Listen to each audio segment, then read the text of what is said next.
ഇന്നത്തെ കാലത്ത് railway station പോലെയായി മാറിയിട്ടുണ്ട് ജീവിതം. തിരക്കിട്ടോടുന്ന ഒരുപാട് പേരുണ്ട്. എന്നാൽ ആരും ആർക്കും സ്വന്തമല്ല. അതുകൊണ്ട് തന്നെ നിങ്ങൾ നിങ്ങളുടെ സ്വപ്നങ്ങൾ നേടിയെടുക്കാൻ ശ്രമിക്കൂ. ശാന്തമായി നിങ്ങളുടെ യാത്ര തുടർന്നു കൊള്ളുക. നിങ്ങൾ സത്യം പറഞ്ഞാൽ ആരും അത് അംഗീകരിക്കില്ല. നിങ്ങൾ നുണ പറഞ്ഞാൽ ആരും അത് വിശ്വസിക്കുകയുമില്ല. അതിനാൽ തന്നെ നിങ്ങൾ എങ്ങനെയാണോ അങ്ങനെ തന്നെ മുന്നോട്ട് പോകുവാൻ ശ്രമിക്കുക. മറ്റുള്ളവർ നിങ്ങളെക്കുറിച്ച് കേൾക്കാൻ ആഗ്രഹിക്കുന്നതെന്തോ അത് മാത്രമേ അവർ വിശ്വസിക്കുകയുള്ളൂ.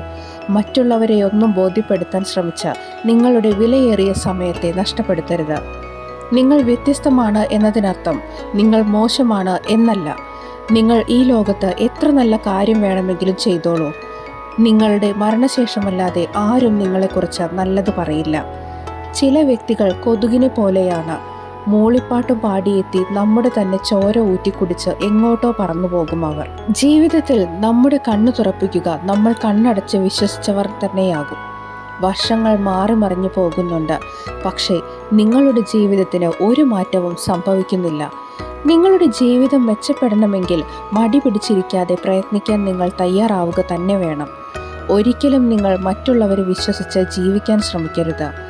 ഉപദേശം നിങ്ങൾക്ക് എല്ലാവരും നൽകും, എന്നാൽ സഹായത്തിന് ഒരാൾ പോലും ഉണ്ടാകില്ല. ഒരു വ്യക്തിയുടെ ആവശ്യങ്ങൾ മാറി മറിയുന്നതിനനുസരിച്ച് അയാളുടെ സംസാര ശൈലിയിലും മാറ്റങ്ങൾ പ്രകടമാകും. അതിനാൽ തന്നെ ഒരിക്കലും മറ്റുള്ളവരെ വിശ്വസിച്ച് നിങ്ങൾ ജീവിതത്തെ മുന്നോട്ട് നയിക്കരുത്. നിങ്ങളെ വിളിക്കാത്തവരുടെ അടുത്തേക്ക് നിങ്ങൾ ഒരിക്കലും കയറി ചെല്ലരുത്. നിങ്ങളുടെ കൂടെയുള്ളവർ പ്രശ്നത്തിലാകുമ്പോൾ അവരുടെ വിളിക്കായി കാത്തിരിക്കുകയുമരുത്. നിങ്ങളുടെ വലിയ വലിയ സ്വപ്നങ്ങളെക്കുറിച്ചുള്ള ചർച്ച ചെറിയ ചിന്താഗതിയുള്ളവരുമായി ഒരിക്കലും നടത്തരുത്.